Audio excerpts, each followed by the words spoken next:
গোপালগঞ্জে বাস ট্রাকের মুখোমুখি সংঘর্ষ, নিহত ৩, আহত ২০। গুম ও মানবাধিকার কমিশন আইন নিয়ে সরকারের সমালোচনায় এনসিপি। জানাবো এএনআইকে সাবেক ভারতীয় কূটনীতিক তারেক রহমান ভারতে না এলে সুযোগ হারাবে, বন্ধ হতে পারে যোগাযোগের পথ। এবং সর্বশেষ জানাবো চাঁদা না দেওয়ায় মারধর হুমকি, ২ মাস ধরে বন্ধ দোকান। দর্শক শুনছিলেন সংবাদ শিরোনাম, এবার জানিয়ে দিব বিস্তারিত সংবাদ। তবে তার আগে অনুরোধ থাকবে ভিডিওটিতে একটি লাইক দিন এবং ভিডিও সম্পর্কে আপনাদের গুরুত্বপূর্ণ মতামত কমেন্ট করে জানিয়ে দিন। গোপালগঞ্জে বাস ট্রাকের মুখোমুখি সংঘর্ষ, নিহত ৩, আহত ২০। গোপালগঞ্জ সদর উপজেলায় লোকাল বাস ও ড্রাম ট্রাকের মুখোমুখি সংঘর্ষে নারীসহ ৩ জন নিহত হয়েছেন। এ ঘটনায় অন্তত ২০ জন আহত হয়েছেন। দুর্ঘটনায় হতাহতের সংখ্যা আরও বাড়তে পারে বলে জানিয়েছেন পুলিশ। গোপালগঞ্জ টেকেরহাট আঞ্চলিক মহাসড়কের বৌলতলী ব্রিজ এলাকায় এই দুর্ঘটনা ঘটে। বৌলতলী পুলিশ ফাঁড়ির ইনচার্জ পরিদর্শক মোহাম্মদ শফিউল আলম বিষয়টি নিশ্চিত করেছেন। পুলিশ জানায়, টেকেরহাট থেকে গোপালগঞ্জগামী সোনালী পরিবহনের একটি লোকাল বাস বৌলতলী ব্রিজ এলাকায় পৌঁছালে বিপরীত দিক থেকে আসা একটি ড্রাম ট্রাকের সঙ্গে মুখোমুখি সংঘর্ষ হয়। সংঘর্ষের পর বাসটি সড়কের পাশের খাদে পড়ে যায় আর ট্রাকটি সড়কের ওপর উল্টে পড়ে। এতে বাস ও ট্রাকে থাকা যাত্রীদের মধ্যে হতাহতের ঘটনা ঘটে। ঘটনাস্থলে ৩ জনের মৃত্যু হয়। নিহতদের মধ্যে একজন নারী রয়েছেন, তবে তাৎক্ষণিকভাবে নিহতদের পরিচয় জানা যায়নি। খবর পেয়ে পুলিশ ও গোপালগঞ্জ ফায়ার সার্ভিসের সদস্যরা স্থানীয়দের সহায়তায় উদ্ধার অভিযান চালান। নিহতদের মরদেহ উদ্ধার এবং আহতদের গোপালগঞ্জ মেডিকেল কলেজ হাসপাতাল ও গোপালগঞ্জ জেনারেল হাসপাতালে পাঠানো হয়েছে। দুর্ঘটনার কারণ তাৎক্ষণিকভাবে জানা যায়নি। এই ঘটনায় হতাহতের সংখ্যা আরও বাড়তে পারে বলে জানিয়েছে পুলিশ। গুম ও মানবাধিকার কমিশন আইন নিয়ে সরকারের সমালোচনায় এনসিপি। গুম প্রতিরোধ ও মানবাধিকার কমিশন সংক্রান্ত অধ্যাদেশ সংসদের প্রথম অধিবেশনেই পাশ করা সরকারের সমালোচনা করেছেন জাতীয় নাগরিক পার্টির সদস্য সচিব আক্তার হোসেন। তিনি বলেছেন, আগের অধ্যাদেশগুলো বাতিল করে নতুন করে আইন প্রণয়নের উদ্যোগ নেওয়ায় গুম ও মানবাধিকার লঙ্ঘনের বিচার নিশ্চিত করার ক্ষেত্রে দেশ পিছিয়ে পড়ার আশঙ্কা তৈরি হয়েছে।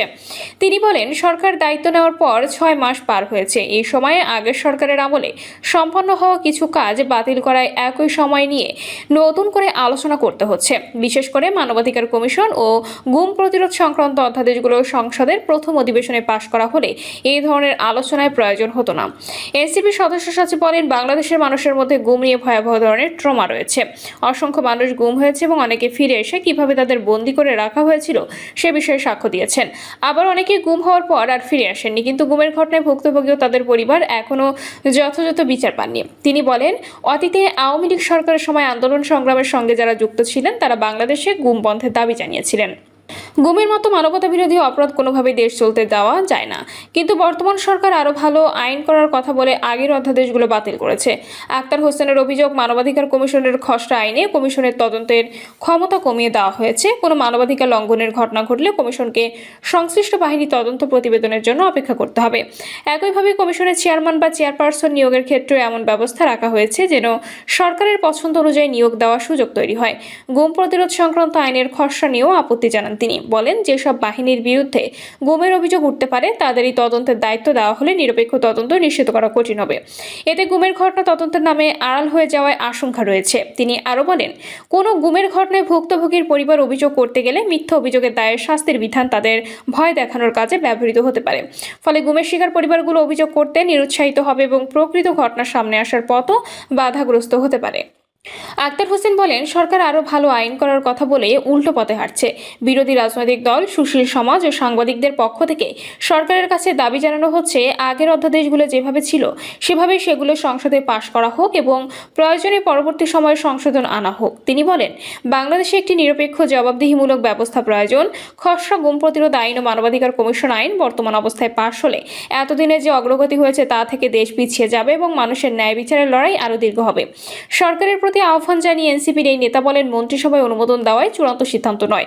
প্রয়োজন হলে মন্ত্রিসভার বৈঠক করে আইন দুটির খসড়া নতুন করে পর্যালোচনা করতে হবে। শুধু আমলা বা আইন শৃঙ্খলা বাহিনীর মতামতের উপর নির্ভর না করে সাধারণ নাগরিকদের মতামত নিয়ে এমন আইন প্রণয়ন করতে হবে যাতে মানবাধিকার লঙ্ঘন ও গুম প্রতিরোধের পাশাপাশি কোনো ঘটনা ঘটলে ভুক্তভোগীরা ন্যায় বিচার পান।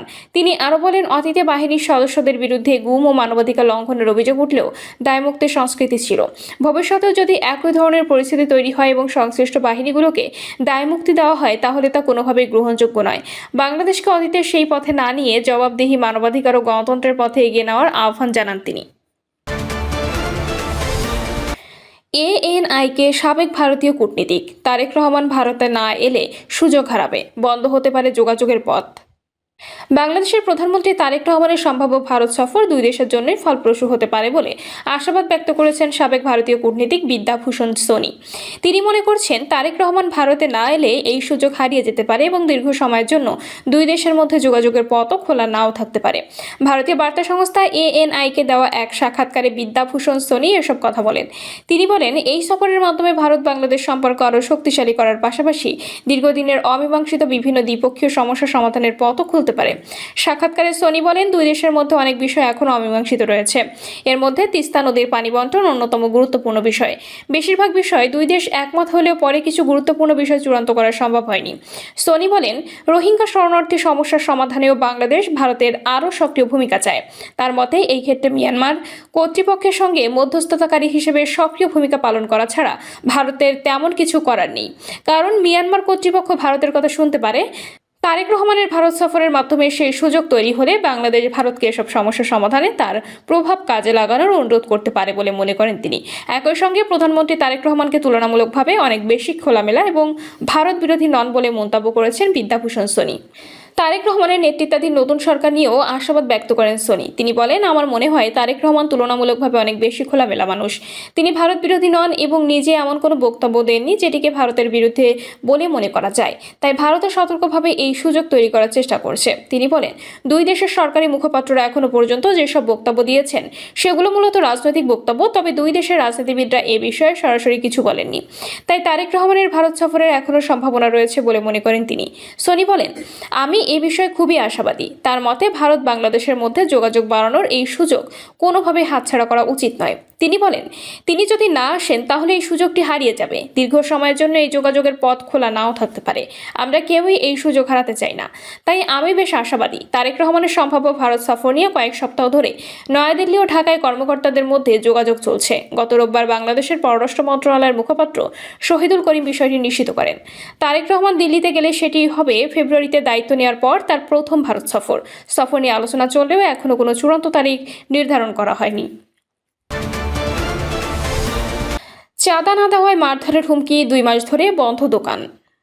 লক্ষ্মীপুরে মারধর ও লুটের পর বেলায়েত হোসেন কিরণ নামের একজন লেপ তোষক ব্যবসায়ীর দোকান 2 মাস বন্ধ রয়েছে। এতে পরিবার নিয়ে মানবেতর জীবনযাপন করেছেন তিনি। এই ঘটনায় প্রশাসনের কার্যকর হস্তক্ষেপ চেয়ে মঙ্গলবার অর্থাৎ 18 আগস্ট কিরণ ও জমির ইজারাদারদের স্ত্রী মারজাহান বেগম সংবাদ সম্মেলন করেছেন। কিরণ লক্ষ্মীপুর পৌরসভার বাঞ্ছানগর এলাকার বাসিন্দা। তিনি 1 যুগ ধরে সদর উপজেলা ভবানীগঞ্জের ওই দোকানে ব্যবসা করছেন। সংবাদ সম্মেলনে বেলায়েত হোসেন কিরণ জানান, ভবানীগঞ্জ এলাকায় খুরশিদ তার ভাই ফারুক, মোহন আলমগীর, জাহাঙ্গীর ও নূর তার কাছ থেকে 2 লাখ টাকা চাঁদা দাবি করেন। ওই টাকা না দেওয়ায় 19 জুন তার ব্যবসা প্রতিষ্ঠানে হামলা ও ভাঙচুর চালানো হয়। এ সময় 5 লাখ টাকার মালামাল লুট ও কিরণকে বেদম মারধর করেন অভিযুক্তরা। এখনো হুমকি দিচ্ছেন তারা।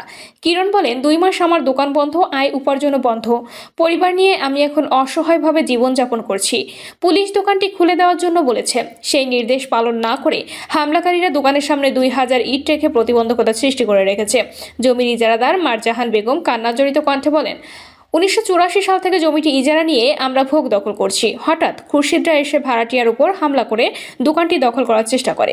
এখন দোকানটি বন্ধ। এ বিষয়ে অভিযুক্ত খুরশিদ বলেন, জমিটি আমাদের খরিদ করা। এই ঘটনায় থানায় কিরণ অভিযোগ করেছেন, কিন্তু বৈঠকে ডাকালে তিনি থানায় যান না। হুমকি, মারধর ও লুটের অভিযোগে মিথ্যা। এদিকে গত 2রা জুলাই বেলায়েত হোসেন কিরণ দোকান বুঝে পেতে জেলা পুলিশ সুপারের কাছে লিখিত অভিযোগ দেন। পরে পুলিশ সুপার এ ঘটনার ব্যবস্থা নিতে সদর থানার ভারপ্রাপ্ত কর্মকর্তাকে নির্দেশ দেন। তবে নির্দেশনার প্রায় 1.5 মাস অতিবাহিত হলেও কার্যকর কোনো ব্যবস্থা নেওয়া হয়নি। প্রিয় দর্শক, এই ছিল এখনকার সর্বশেষ সংবাদ। আপডেট সব সংবাদ পেতে চ্যানেলটি সাবস্ক্রাইব করে বেল আইকনটি ক্লিক করে রাখুন।